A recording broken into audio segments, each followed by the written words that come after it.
Hi again! Previously what I did was I opened Visual Studio Code, the editor that I'll use in this course to write Python code, and then in the Visual Studio Code editor I opened a terminal, new terminal, and then I started a Python session, which you can do with either Python, or if you are on Windows, or Python 3 if you are on Mac. So that will start a Python session, and you can see these three arrows.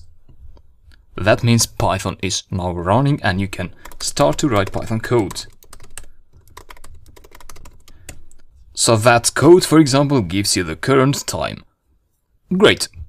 But what happens now if I close Visual Studio Code and then the next day I open it again and then I go to the terminal, new terminal, you'll see that the code I wrote in the previous session has disappeared. So when you start Python with Python or Python 3, that's an interactive shell. It lets you test the code to see what output you get quickly, but it doesn't let you save the code.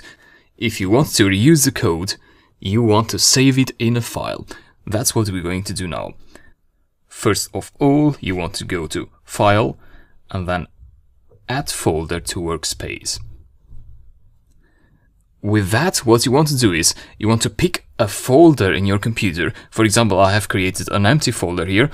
I named it the basics. You can name it whatever you want. You want to pick that folder. So click Add. And that folder will be added to the Visual Studio Code workspace now. You can see the name of the folder here. And now what I can do is I can go to File and go to New File. Or you can just click here. It's the same thing, this new file icon. And then give a name to the file.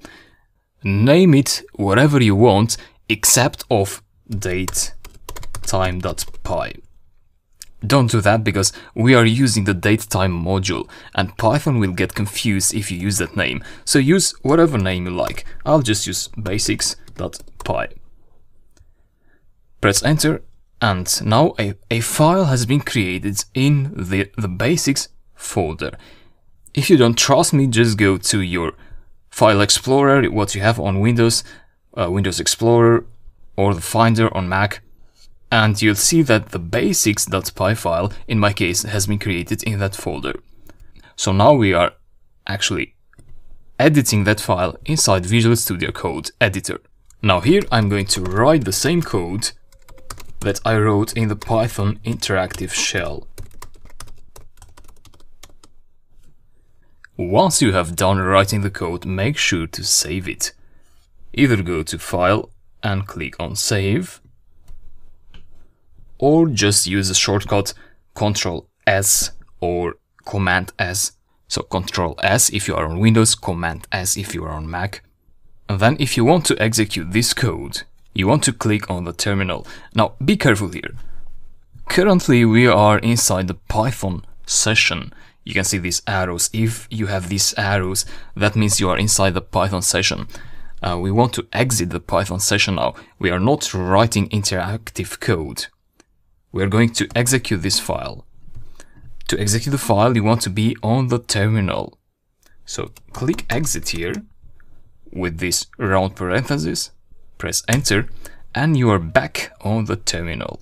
Now here you can write Python, which is usually the command on Windows, or Python 3, which is usually the command on Mac and Linux. Use whatever works for you. And then here you want to type the name of the file that you have created.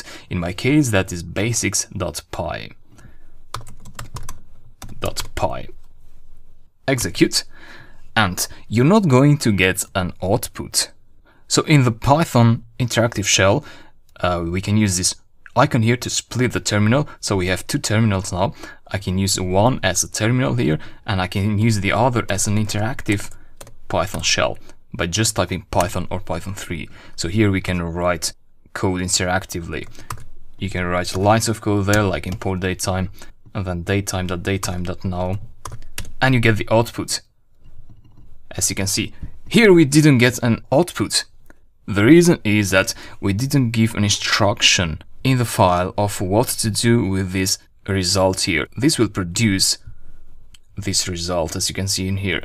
but you need to print out the result explicitly when you write code in a file. That is a difference, a big difference between the interactive shell and the Python files. So in order to do that, you want to add print just before that expression, and this expression now should go inside parentheses. So just after print, open a parenthesis, and after this expression, close the parenthesis. So this expression is inside the parenthesis of the print function. This is a function. It prints out something. In this case, this is something. Again, save the code with Ctrl S or Command S, don't forget. And then here you can either write the command again or just press the upper arrow key to call the previously executed command, python3 basics.py. Execute and you get the output. As you can see, this is formatted a bit different than this here. The reason is that in the interactive shell, the interactive Python shell is meant more for you as a programmer to test things out. So when something is called like that, you get a more raw output. So it tells you that this is the date time, and it gives you the year by divided by commas from the month. And here you get the same, basically the same result, but formatted in a nicer way, because this is meant more for the end user to see the date time in this case. If you want a nice format in here, you want to use a print function. Print, open and close parentheses, and basically you get the same format as in here.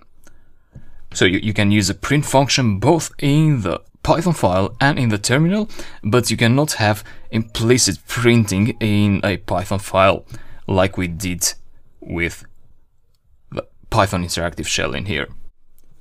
I've noticed that some students, what they do is they are inside the Python interactive shell, which you can tell when you see these three arrows, and inside here what they try to do is they try to execute a Python file. For example, they try to do this. If I press enter now, I'm going to get a syntax error. That is because in this interactive shell, Python expects Python code, like these things here, import datetime and datetime.datetime.now, but this is not Python code. This is actually a command you give to your computer. The computer knows that it has this kind of program, Python3, so it calls the Python program, and then it executes this file with a Python program. So this is a command you give to your computer, and you do that through the terminal in this here. Your terminal will understand that, but not the Python interactive shell. And lastly, let's make this program look more like a program. So currently we get the date time like this as output, but what you can do is you can add another print function here, and inside the parentheses just write something inside quotes, so it should be inside double quotes, and write something like, in this case I'd like to write the date and time is.